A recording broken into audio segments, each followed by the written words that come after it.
Latinoamérica es una invención contemporánea. Quizás la más joven de las invenciones que dio la historia. Nuestro tiempo es la suma de todos los tiempos.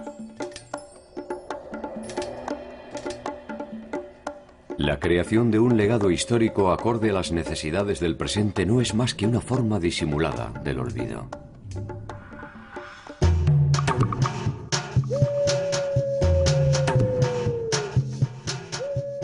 ¿Existe un pasado latinoamericano o se trata solo de un conjunto de imaginarios superpuestos e irreconciliables? Aglutinar estos pasados en uno solo es una tarea pendiente.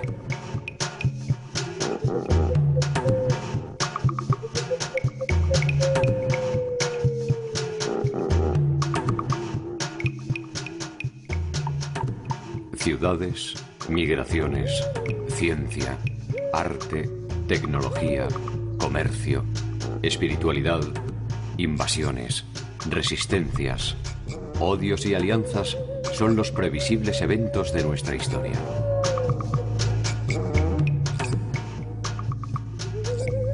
Inventariarlos sin descartar aquellos que nos sean ingratos es un primer paso para pensar en una historia de Latinoamérica.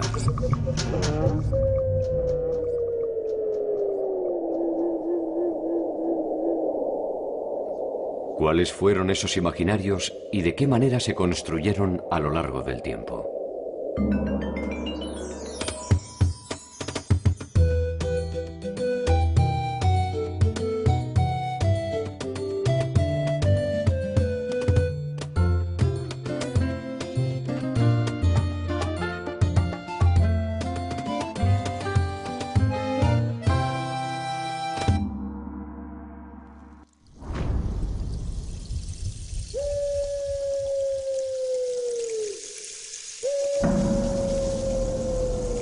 El viaje hacia esta construcción teórica, la del latinoamericano, se inició hace miles de años, cuando un hombre que seguramente ignoraba la magnitud de su pequeño gesto dio el primer paso hacia un territorio inexplorado.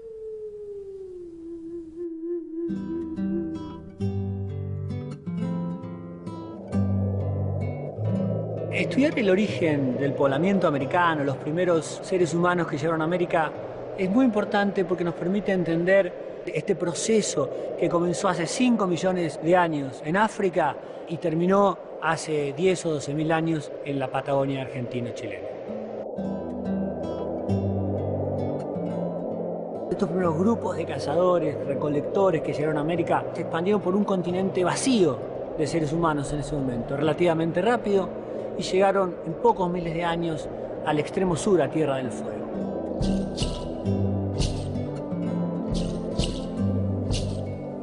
El hombre que arribó al extremo sur del continente encontró un paisaje similar al que vio el primero que llegó a América.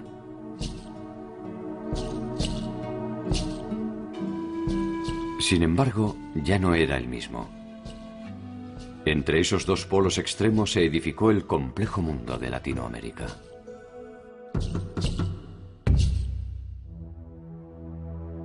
Recordemos que el hombre americano no es originario de América.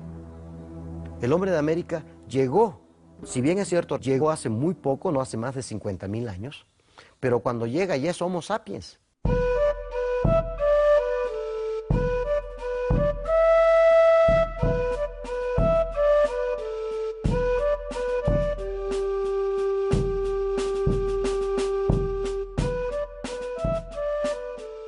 Por fin, una primera verdad incontrastable. Todos somos intrusos.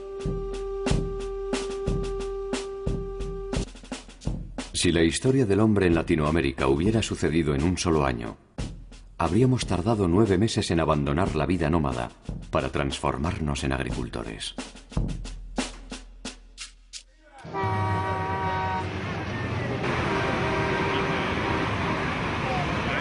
Este juego temporal nos permite pensar en lo efímero del presente. Al fin y al cabo, nuestro pasado debe más al cazador-recolector que al supuesto hombre civilizado. Muchas de nuestras conductas cotidianas son el resultado de todos estos millones de años de evolución. Entender qué cosas nosotros fuimos generando a lo largo del tiempo que son inherentes al género humano y que nos diferencian de los otros animales. Este primer americano tuvo la opción de construir su propia utopía a espaldas del resto del mundo.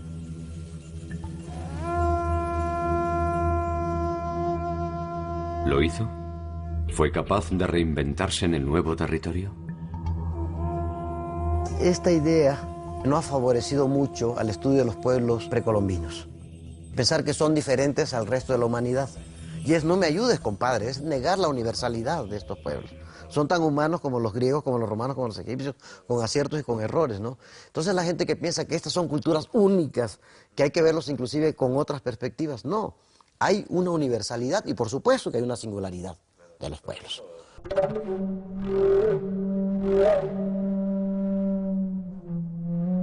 El desierto andino fue el primer testigo de estas singularidades.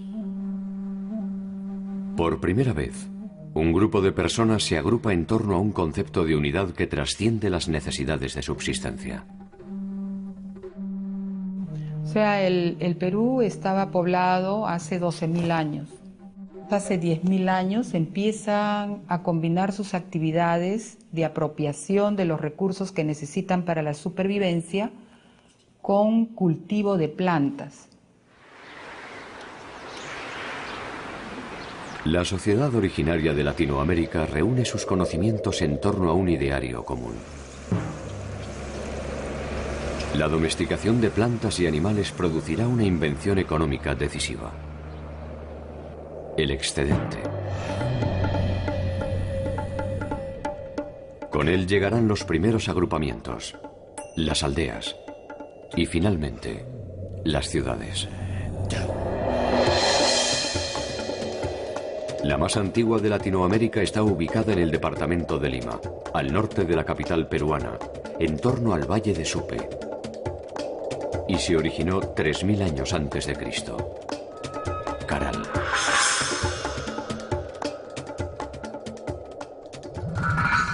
En Caral se puede encontrar evidencias de cómo fue llegando a tener complejidad una sociedad que había estado habitando ya por varios miles de años en diversos lugares del Perú y de América, pero que en un específico territorio, en el área norcentral del Perú, logra formar el estado primigenio, y esta primera civilización sentó las bases de lo que sería el proceso cultural peruano. Estoy sustentando este planteamiento en que muchos de los modelos de la organización social van a continuar hasta lo inca.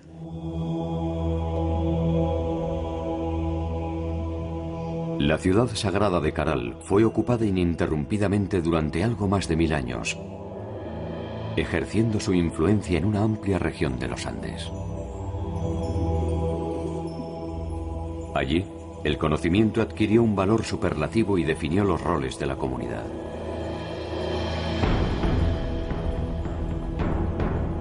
A partir de aquí, las relaciones en Latinoamérica se dividieron tajantemente entre los que mandan y los que obedecen.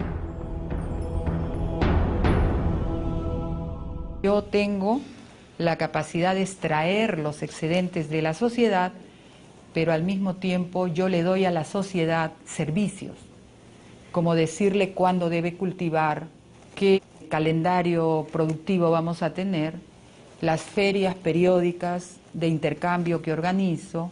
Yo le garantizo la reproducción de las condiciones materiales de vida a esa sociedad. Solamente cuando se hace esta separación entre productores y no productores de alimentos, la gente de la ciudad puede dedicarse de tiempo completo a las ciencias y a las artes, y con ello esto que se llama civilización.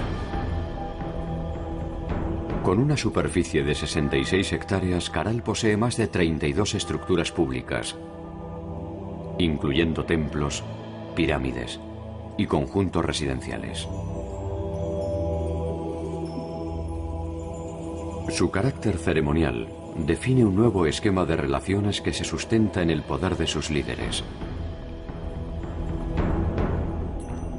Estos ofician de intermediarios entre los dioses y los hombres.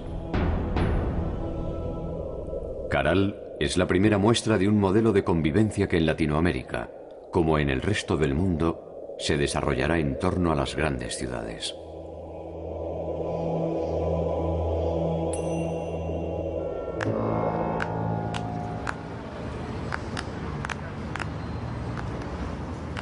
El fenómeno del urbanismo en Latinoamérica ha sido a menudo menospreciado. Cada una de las ciudades continentales se ha interpretado como un espacio aislado y singular, ligado a eventos de carácter religioso o ceremonial.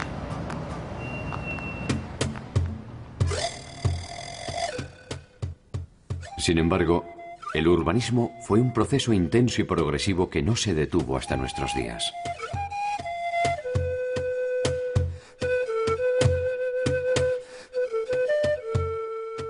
En cada ciudad del pasado están las marcas que definen la ciudad actual.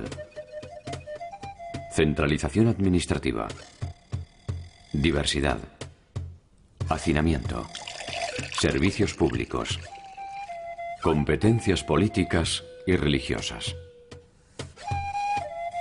La ciudad tiene en Latinoamérica una antigüedad de más de 5.000 años y fue una elección de vida mayoritaria para gran parte de la población originaria.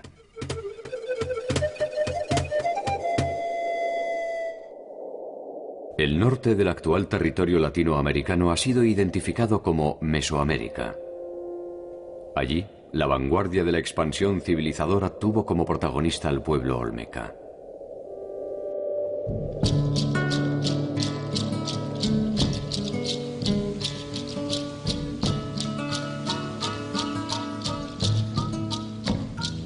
En el caso de Mesoamérica, la primera civilización fue la cultura olmeca.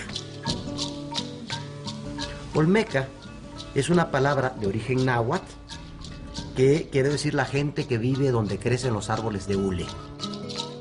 Los olmecas se desarrollaron en el sur de Veracruz y en el este de Tabasco, en lo que es la principal cuenca hidrológica de la República Mexicana.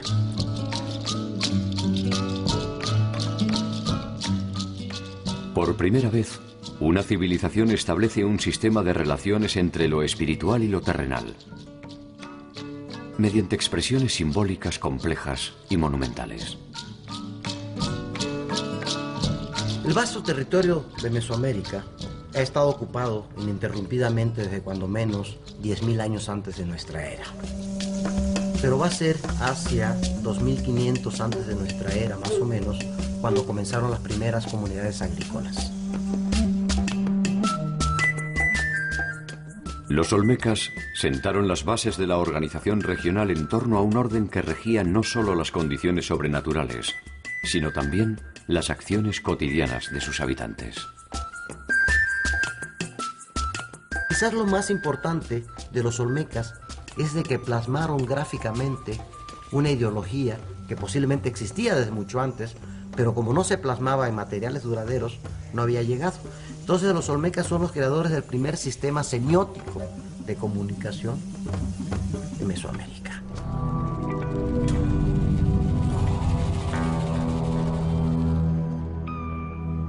A partir de aquí, el mundo espiritual y el terrenal se expresan en una unidad indivisible.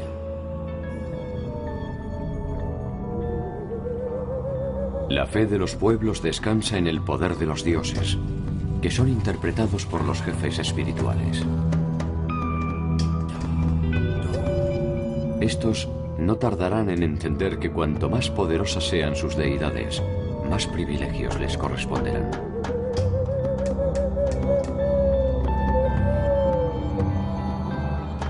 La era de las expansiones imperiales va a comenzar.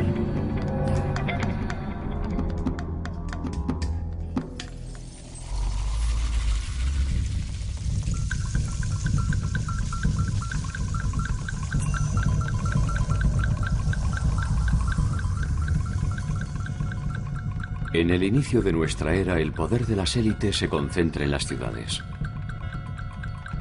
En la mitad del primer milenio, tanto en la región andina como en Mesoamérica, se manifiestan los primeros estados imperiales centralizados.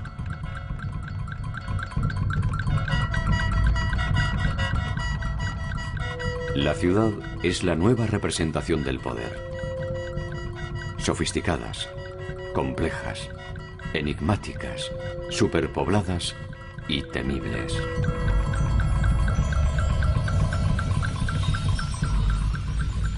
En el México antiguo, el modelo de ciudad imperial y cosmopolita será el de un centro urbano legendario. Teotihuacán. Teotihuacán sin duda fue una ciudad en todo el sentido de la palabra. Floreció los primeros 600 años de la era cristiana. Cuando los mexicas llegaron a este territorio, Teotihuacán ya estaba abandonado y ellos le pusieron el nombre de Teotihuacán, el lugar donde se hacen los dioses.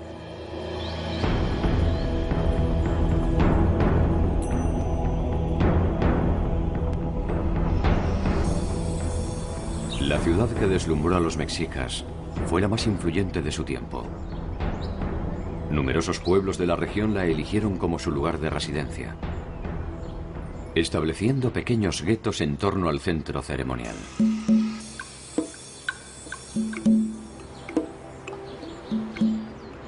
Una serie de conjuntos residenciales dan cuenta de las actividades de sus habitantes.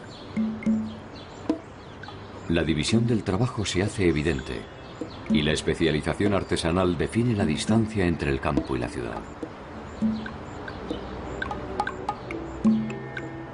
Su extensión de más de 22 kilómetros cuadrados estaba orientada en torno a un eje que los mexicas llamaron la Calzada de los Muertos. Justamente aquí concluye la Calzada de los Muertos. Quizás las peregrinaciones llegaban hasta este punto. Y aquí tenemos al fondo la Gran Pirámide de la Luna y una serie de templos que delimitan esta plaza. En medio de todos estos edificios con funciones religiosas, estas escaleras nos conducen hacia un recinto palaciego. Ahí se localiza el gran palacio de Quetzalpóatl. Es sin duda una de las residencias más importantes de Teotihuacán. El centro de la ciudad estaba reservado para la élite. Allí vivían quienes detentaban el poder y lo manifestaban, entre otras cosas, a través de su particular y suntuoso estilo de vida. Una vida que le estaba vedada al conjunto mayoritario de la población. La impronta de Teotihuacán se extendió más allá del área central de México y alcanzó incluso el territorio maya. Sus redes de comercio y sus ejércitos sostenían el prestigio de la ciudad. En su ámbito de influencia llegaron a habitar más de 150.000 personas, lo que demandaba una compleja organización política y económica. Podemos hablar de un imperio teotihuacano. O sea, porque por supuesto que llegó a nivel de Estado, pero el Estado tiene control sobre su territorio y su población. Pero cuando un Estado tiene injerencias en otros territorios y en otras poblaciones, podemos hablar ya de un imperio.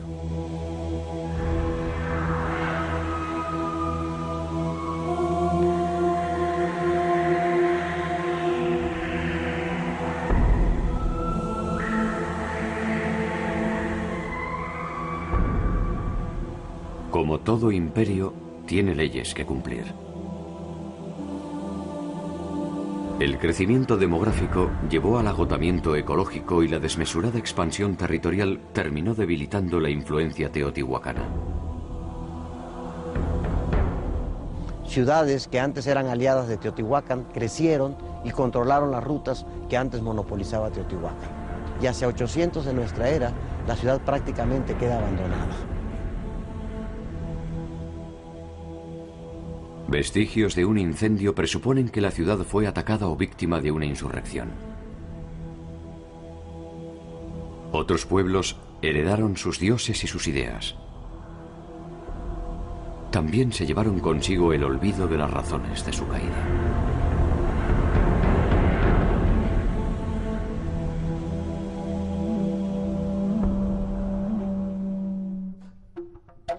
A miles de kilómetros de Teotihuacán, otro imperio viviría un derrotero similar en medio del paisaje andino. En el actual territorio de Bolivia, al límite con Perú, se concentró uno de los centros urbanos más increíbles de Latinoamérica: Tiahuanacu.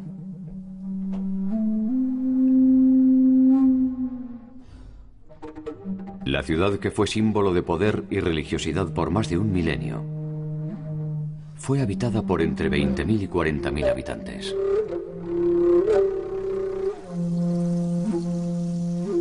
Avanzar sobre las huellas de los tihuanacotas es sumergirse en las profundidades de los ritos y creencias del milenario universo andino.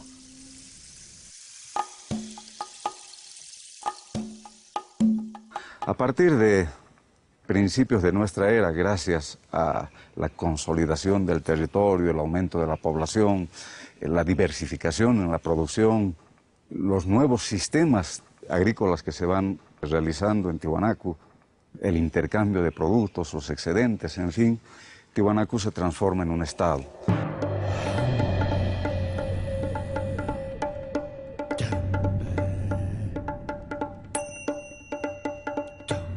Este periodo clásico, que es el esplendoroso de Tiahuanacu, va a perdurar hasta aproximadamente el año 700 después de Cristo. La época donde se construyen estos grandes edificios es la época donde hay un predominio de carácter religioso, donde se van edificando los grandes templos. El templete semisubterráneo es una de las más enigmáticas construcciones del centro ceremonial. En sus paredes se multiplican las llamadas cabezas clavas, que han dado origen a innumerables interpretaciones. Se dice que representan al origen de razas que desde Tiahuanacu poblaron el universo. También que dan cuenta del carácter multiétnico de Tiahuanacu. Una versión más estremecedora le asigna un carácter intimidatorio que refleja las consecuencias de desafiar al imperio.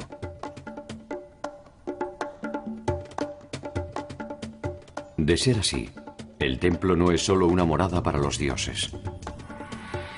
Es también un primer atisbo de memoria histórica y una advertencia para los simples mortales.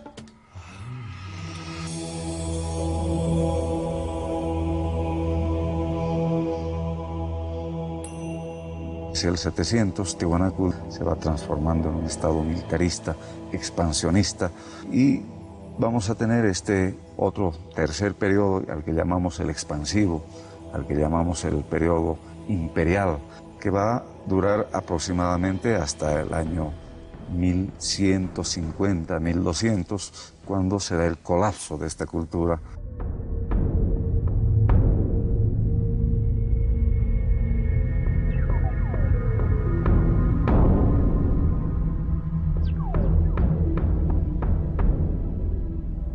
Tiahuanacu es una de las ciudades emblemáticas de los Andes. Como tantas otras, también fue abandonada. Sin embargo, el proceso de concentración de poder que inauguraron estos imperios fue el modelo que se impuso en el desarrollo del resto de las ciudades de Latinoamérica.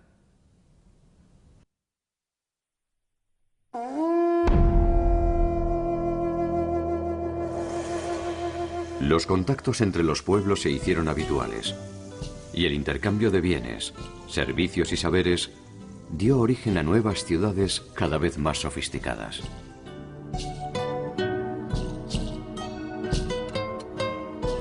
Allí donde existía ansia de poder, habría una nueva ciudad, y con ella nuevas complejidades, demandas crecientes, innovación tecnológica y expansión territorial en busca de nuevas tierras aptas para el cultivo.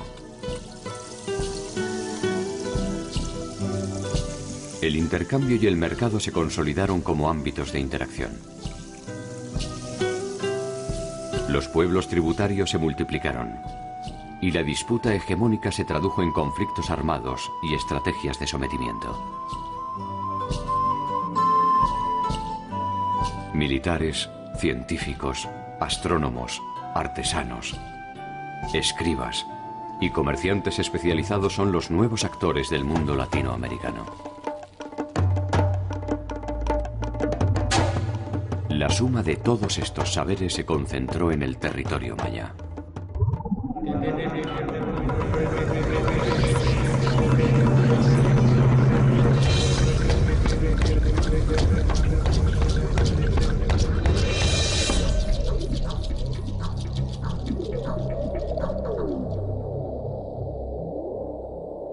Hacia 600 antes de nuestra era, en la zona central del Petén guatemalteco, surgieron ciudades como Mirador y Nacbé.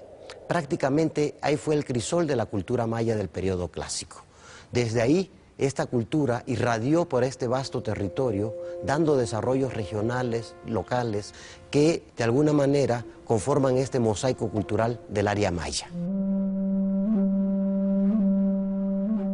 Durante el periodo clásico, que va del año más o menos 300 al año 900 después de Cristo, los mayas hicieron sus máximas aportaciones en el sentido de los conocimientos de los movimientos de los astros, en el manejo de los calendarios, en el registro del tiempo de la manera más compleja y en el desarrollo de su escritura.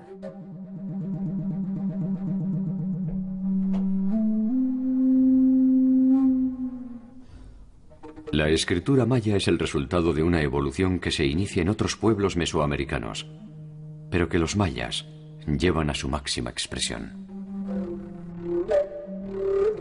Desde la época del evolucionismo, fines del siglo XIX, se marcó la escritura como la expresión que dejaba atrás la barbarie para entrar a la civilización.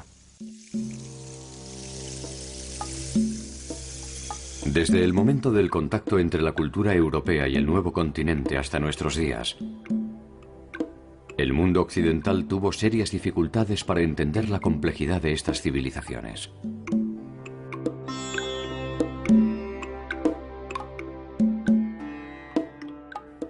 No puede decirse que no se asombraran, pero la urgencia de la conquista estableció algunos preconceptos sobre la evolución de los pueblos originarios y los condenó durante mucho tiempo a una visión restringida de sus múltiples saberes. Resulta que en Mesoamérica no se usaron metales duros, pero sí había escritura. Entonces esto vino a romper estas ideas del evolucionismo unilineal, de que todos los pueblos tenían que pasar por los mismos pasos que había pasado el mundo occidental para ser. Y América vino a demostrar que no era cierto, que el evolucionismo no es unilineal, sino es multilineal, y que justamente la escritura mesoamericana era el mejor ejemplo de cómo se podía llegar a la civilización sin tener metales.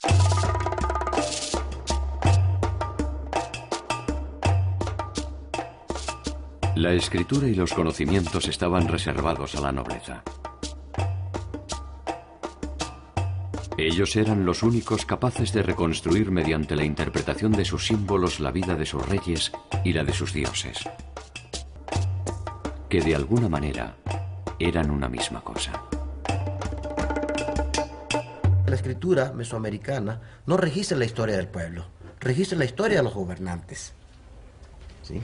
Entonces, entre los verbos más comunes que encontramos es nacer, tronizarse, ser designado como heredero, jugar a la pelota, capturar, ir a la guerra, autosacrificarse, casarse, morir. Los mayas nunca estuvieron unificados bajo un poder político central. Cada una de las ciudades mayas floreció como capital de reinos que controlaban a pueblos tributarios circundantes. La dinámica de las relaciones entre las distintas ciudades se formalizaba mediante alianzas matrimoniales o enfrentamientos armados, que tenían como resultado nuevos escenarios políticos. Este conjunto de encuentros y desencuentros nunca logró articularse en un poder centralizado, pero produjo un cambio radical en sus producciones materiales. Los objetos abandonaron su condición exclusiva de ritual o ceremonial para convertirse en incipientes producciones de carácter artístico. Por primera vez, las obras en Latinoamérica identifican a su autor. Como ninguno de estos pueblos llegó a tener suficiente poder para conquistar a todos los demás, cada uno de los linajes que gobernaban a estos reinos trató de ostentar su poder a través de financiamiento, de especialización artesanal. Entonces estos reyes se convirtieron en mecenas, compitieron con sus rivales para demostrar quién había logrado alcanzar los más altos grados de complejidad frente a sus adversarios.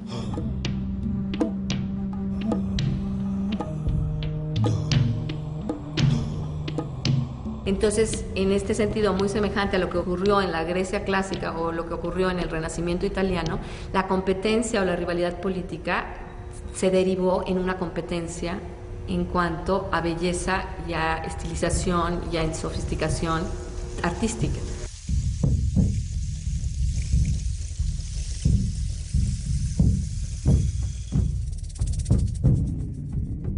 La civilización maya persiguió vorazmente el conocimiento y como premio alcanzó el más alto grado de saber de una sociedad latinoamericana antes de la invasión europea.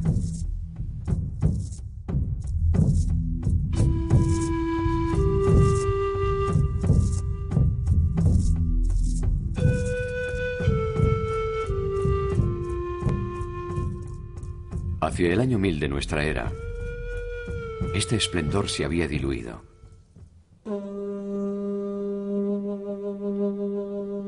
Muchas de las ciudades emblemáticas fueron abandonadas aparentemente sin razón. Y la sinrazón prevaleció sobre otras formas de pensamiento.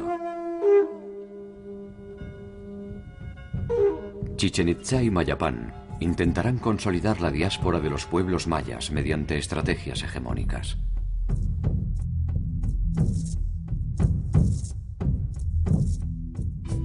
Hacia 1450 el territorio queda fragmentado en provincias independientes entre sí. Mientras tanto, al sur y al norte del alicaído universo maya, se consolidan los dos procesos imperiales más desmesurados que conociera la historia de Latinoamérica.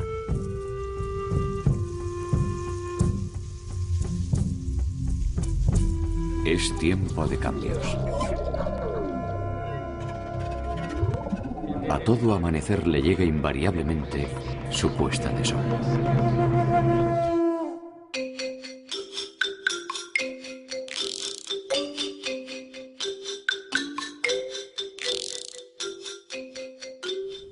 $3000 años de vida mesoamericana desembocarían en un solo pueblo que pasaría a la historia como azteca, y cuyo verdadero nombre era el de Mexica. Cultura mexica fue la última que floreció en el territorio mesoamericano. Sin embargo, lo hizo con tal fuerza que en menos de 200 años logró construir uno de los imperios más vastos del territorio mesoamericano.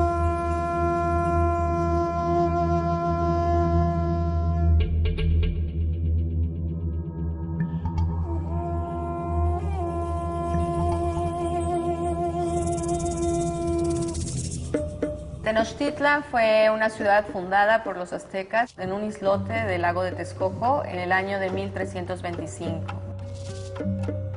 El islote se ubicaba en el centro del lago y con esto iba a tener una enorme ventaja a nivel del control del comercio y la circulación de las canoas entre todos los extremos de los 5 lagos y sobre todo una característica de defensa militar muy propicia para un pueblo guerrero como eran los mexicas desde que habían llegado a la cuenca.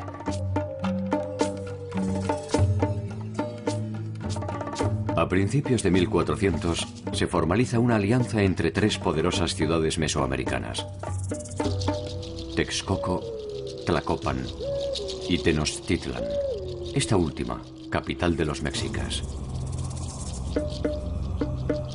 Esta alianza consolidaría el crecimiento del imperio mexica y llevaría a la ciudad a una dimensión mítica. La ciudad de Tenochtitlan llegó a ser una de las maravillas del Nuevo Mundo. Se calcula que llegó a tener entre 150 y 200,000 habitantes.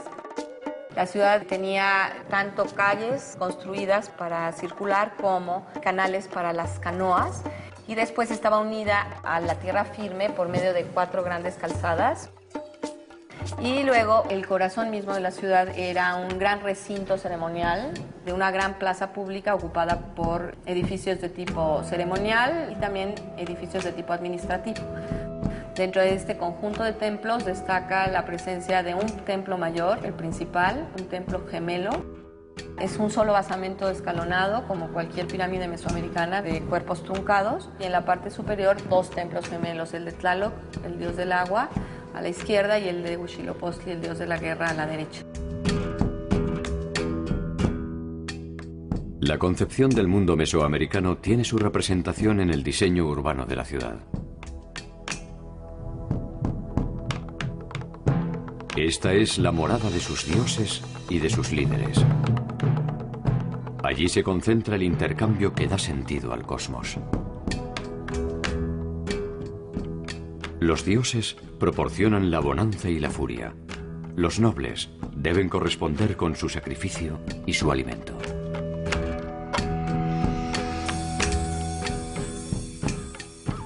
Adormecida en las entrañas de la actual Ciudad de México, se vislumbran las huellas de ese pacto milenario.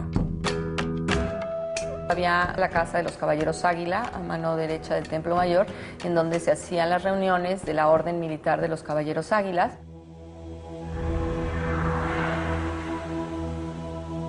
Estos guerreros, junto con los guerreros jaguares, eran los encargados de conseguir cautivos para sacrificarlos al sol.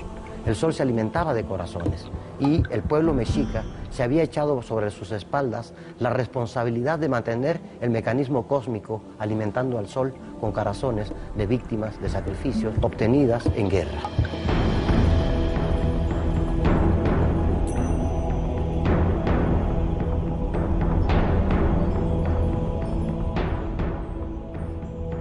Los mexicas se expandieron con voluntad fundamentalista, sojuzgando pueblos y obligándolos a tributar a Tenochtitlan.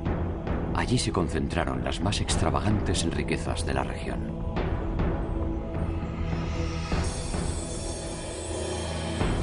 La ciudad exigió una gestión gubernamental que reglamentó el comercio, la vida social, la salud pública y la formación de nuevos dirigentes. La preocupación por el orden público fue uno de los ejes centrales de la organización política, y los gobernantes centraron su atención en las demandas de la población para asegurarse su legitimidad y sus privilegios. Dentro de la descripción que hacen los españoles que vieron todavía en funcionamiento el Palacio de Moctezuma, una de las cosas que más les impresionó es los inmensos banquetes que se servían dentro del palacio todos los días al rey, a su corte y a sus invitados. Tlatoani azteca podía comer en su mesa pescado fresco todos los días traído de la costa. Una cosa interesante es que aunque no en los banquetes del rey, en algunas fiestas del ceremonial azteca, la nobleza repartía comida a la gente común que venía a participar de las fiestas. Y era una forma de que los nobles demostraran su generosidad en momentos muy críticos, sobre todo del ciclo agrícola, para la población en general. En la grandeza y la impiedad de los mexicas maduró el germen de la caída del imperio.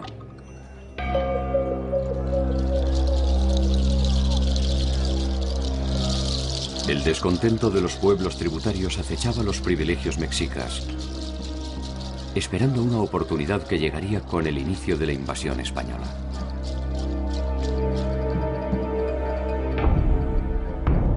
La mayor parte de los reinos sometidos se plegaron rápidamente a los conquistadores en su afán de librarse de la presión de Tenochtitlan.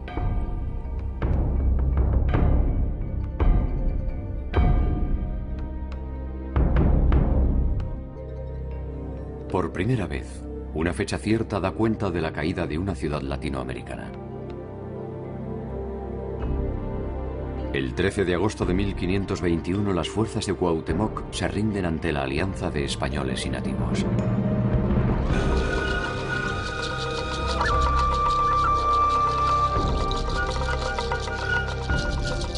A partir de ese momento se inicia la más desgarradora transformación que habría de vivir el continente.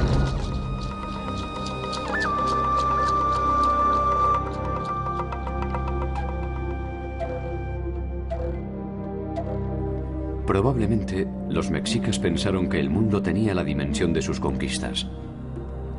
Sin embargo, para entonces, hacia el sur, más allá de las selvas centroamericanas, donde los Andes se alzan de cara al mar, se estaba produciendo la más inusual de las experiencias políticas latinoamericanas: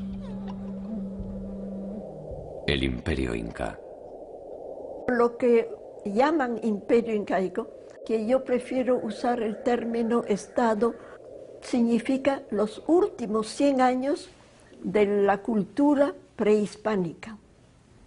Es un término que generalmente se usa, pero ese término significa miles de años de cultura anterior a los incas. La organización estatal más extensa de América es el resultado de siglos de experiencia. Sin embargo, lo que la hizo posible fue un limitado conjunto de principios de asociación. Uno de ellos es el principio de pertenencia común, el Ayllu. El Ayllu es un sistema que ya existía desde la época de Tiahuanaco, que fue tomada por los aymaras y luego también por los incas. Significa la propiedad comunitaria de un territorio, pero a la vez significa tener ancestros comunes. Entonces, este Ayllu es la base de la comunidad. Lo peor que le podía pasar a uno ser huérfano, no tener familia extendida para ayudar y recibir ayuda. De ahí parte el sentido comunitario del mundo andino.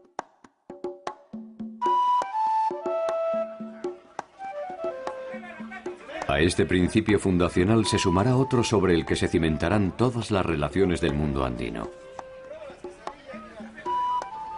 la reciprocidad. El trabajo en común, la reciprocidad andina. Yo te ayudo a hacer tu casa hoy y tú me ayudas a hacer mañana. Toda la estructura inca se basa justamente en la reciprocidad. El Inca tenía tierras del Incario, del Estado, y el producto de esas tierras iba a los depósitos estatales. O sea que el Inca tenía almacenamiento de productos alimenticios, de trabajos manufacturados, y eso era su riqueza, de la cual necesitaba para la reciprocidad, para regalar a los grandes señores andinos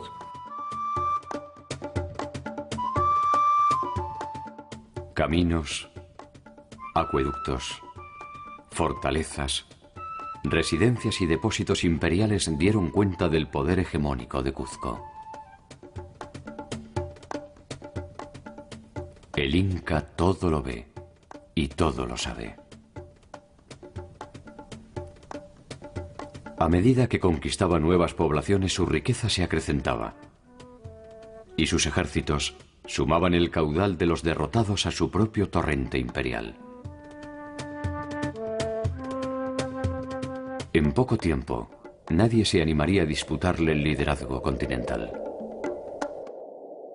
O sea que al señor de los grandes macroetnias les convenía más sujetarse al Inca, porque seguían, aunque empobrecidos, seguían con sus tierras, sus curacas que les servían, sus llanas, todo seguía funcionando. Entonces, por eso es esa conquista tan rápida y tan inmensa, porque es buena parte de todo el continente sudamericano con cara al Pacífico. Todo eso en poco tiempo lo consiguen los incas.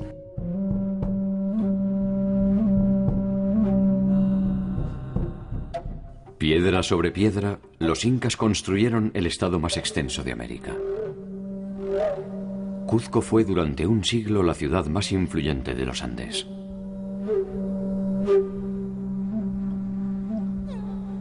Desde Colombia hasta Chile y Argentina, y desde el mar a la Amazonia, llevaron a la práctica un sistema de convivencia sin precedentes.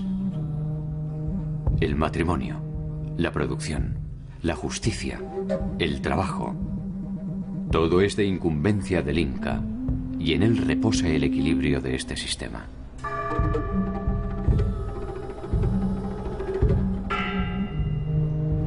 La invasión europea les produce un impacto que reaviva las tensiones internas de la nobleza y desmorona las bases de su organización.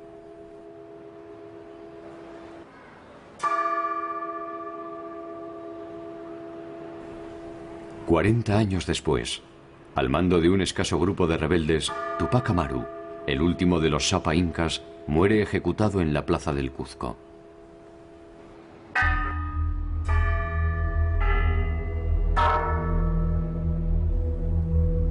Con él se termina el sueño imperial y nace un imaginario mítico, que siglos más tarde se hará un grito de rebelión contra la corona española.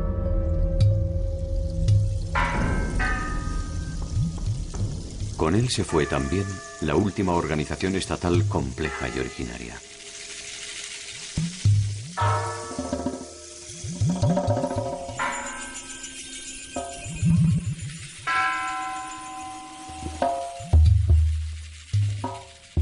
En 1492, lo que hoy es Latinoamérica era un territorio complejo, de alta densidad poblacional, en el que convivían grupos nómadas, aldeas confederadas, ciudades pequeñas, grandes y descomunales. Algunas superaban en tamaño y calidad de vida a muchas capitales del viejo continente. Muchas de ellas poseían eficaces sistemas administrativos, escuelas, centros de investigación y conocimiento, memoria histórica y material, escritura, matemáticas, ciencia, tecnología y una intensa dinámica de comercio e intercambio. Pero también iniquidades, ambición, abusos, persecución, exterminio y muerte.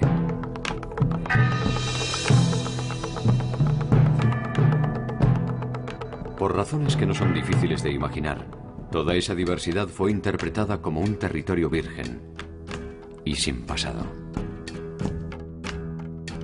El tejido social fue roto con la conquista española. O sea, en el siglo XVI se implantaron a partir de entonces modelos de otras sociedades, de otras realidades. Y ese tejido social que durante más de 4 milenios se había estado tejiendo, formando, fue roto. Las poblaciones originarias les quitaron su nombre diverso de aymaras, quechuas, mojeños o calchaquíes y se les puso el nombre genérico de indios.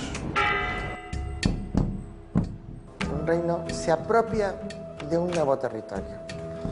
Dice, aquí estoy yo tengo derecho, por derecho de conquista, a tener autoridad sobre esta población. Una autoridad que nadie les concedió en realidad, ni siquiera el Papa. Hay respuesta de los indígenas, hay muchas regiones, sobre todo en México, en la región andina en general, donde hay,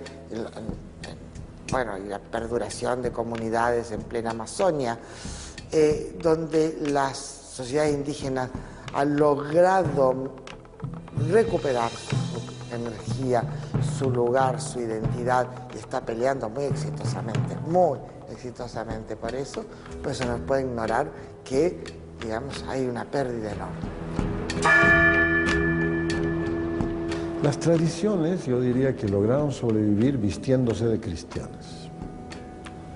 O sea, mucho se dice que Illapa, el dios del rayo, ha sobrevivido vestido de Santiago Apóstol. Y Tunupa, el dios aymara, ha sobrevivido vestido de San Bartolomé. Ya no se volvió a mirar esta realidad geográfica, esta realidad histórica, y se implantaron modelos de fuera y la independencia no cambió. Se ha seguido mirando con admiración a lo de afuera, desdeñando lo de acá adentro.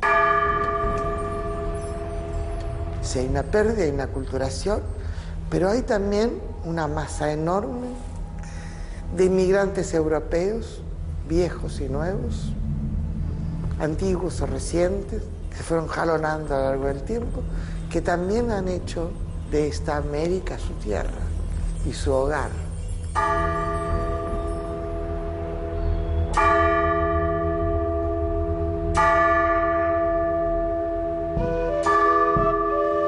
Desde que el primer hombre pisó el territorio americano hasta el día de hoy, los protagonistas de la historia se agruparon en torno a una inabarcable diversidad.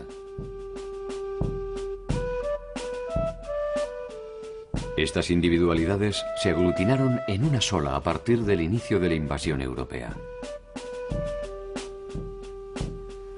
La impronta de los colonizadores estableció un nuevo paradigma que solo se derrumbó a partir de las guerras de la independencia, dando origen a un nuevo modelo social.